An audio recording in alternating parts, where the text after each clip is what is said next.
इतिहास और नागरिक जीवन कक्षा 7 पाठ 7 दक्षिण के राज्य।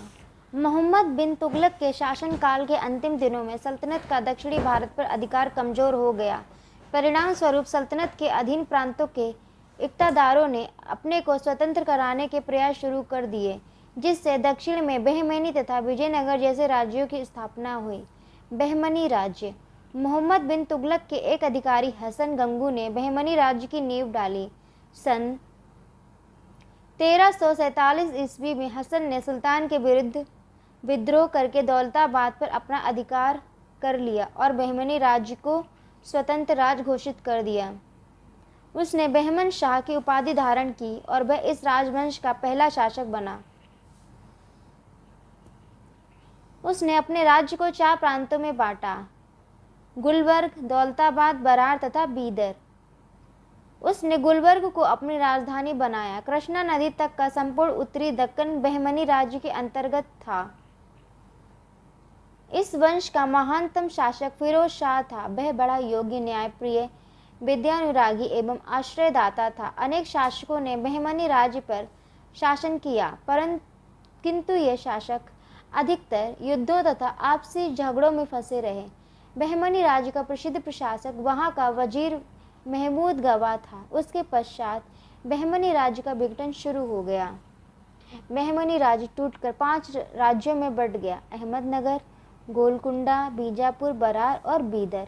ये है दौलताबाद का किला, यह है गोल गुम्बद बीजापुर और यह है गोलकुंडा का किला।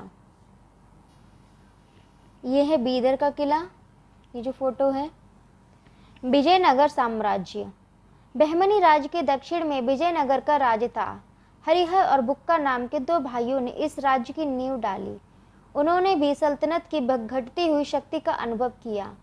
इन्होंने होयसल राज्य, आधुनिक मैसूर के क्षेत्र को जीता और सन 1336 ईस्वी में अपने को विजयनगर राज्य का स्वतंत्र शासक घोषित कर दिया। इन्होंने हस्तिनावती, आधुनिक हम्पी को अपनी राजधानी बनाया।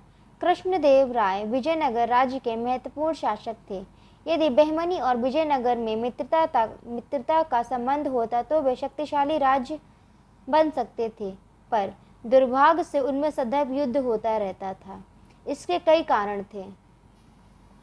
दोनों राज्य रायचूर, दोआब को अपने राज्य का हिस्सा मानते थे।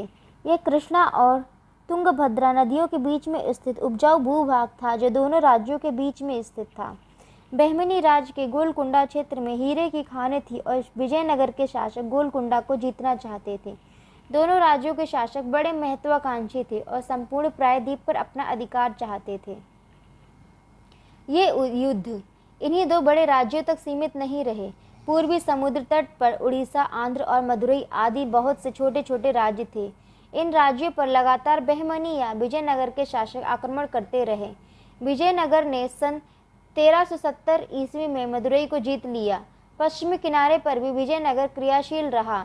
रेवाती द्वीप, आधुनिक गोवा, एक महत्वपूर्ण व्यापारिक केंद्र था जिस पर उसने अधिकार कर लिया। इस बीच बहमनी राज्य अपने उत्तरी पड़ोसी राज्यों मालवा और गुजरात से युद्ध करने में लगा हुआ था। ये सभी राज्य शक्तिशाली बन गए क्योंकि इनके धन प्राप्त करने के 2 साधन थे। पहला, भूमि का लगान। रायचूर जैसे उपजाऊ क्षेत्र में इस साधन से बहुत बड़ी मात्रा में धन प्राप्त होता था। यह है रथ मंदिर हम्पी का। दूसरा साधन व्यापार था। गुजरात और बंगाल को समुद्र पार के देशों से व्यापार में बड़ा लाभ होता था। वे पश्चिमी एशिया, पूर्वी अफ्रीका, दक्षिणी पूर्वी एशिया के देशों और चीन के साथ व्यापार करते थे। बहमनी और विजयनगर भी इस व्यापार में भाग लेते थे। राजस्थान और मालवा के आंतरिक व्यापार से वैभवशाली बन गए। व्यापार का माल देश के विभिन्न भागों में ले जाया जाता था। अतः व्यापारी प्रायः इन क्षेत्रों में यात्राएं किया करते थे, जिनसे इन क्षेत्रों में संस्कृति का आदान प्रदान हुआ और इन राज्यों में क्षेत्रीय भाषाओं के साहित्य, वस्तुकला, वास्तुकला, चित्रकला और नवीन धार्मिक विचारों का विकास हुआ। और भी जानिए। फिरोज शाह बहमनी ने खगोल शास्त्र को प्रोत्साहन दिया और दौलताबाद में एक वेधशाला बनवाई। ईरानी यात्री अब्दुल रज्जाक 1442 ईस्वी से 1443 ईस्वी तक विजयनगर में रहा। इतालवी यात्री दोमिंगो पायस कृष्णदेव राय के राज्य दरबार में अनेकों वर्षों तक रहा। प्रथम बार तोपखाने का प्रयोग बहमनी और विजयनगर के युद्ध में हुआ। तो ये पार्ट यहाँ पर ख़त्म होता है। नेक्स्ट वीडियो में इस पार्ट का आपको जो ये अभ्यास से क्वेश्चन आंसर इसके देखने को मिल जाएंगे।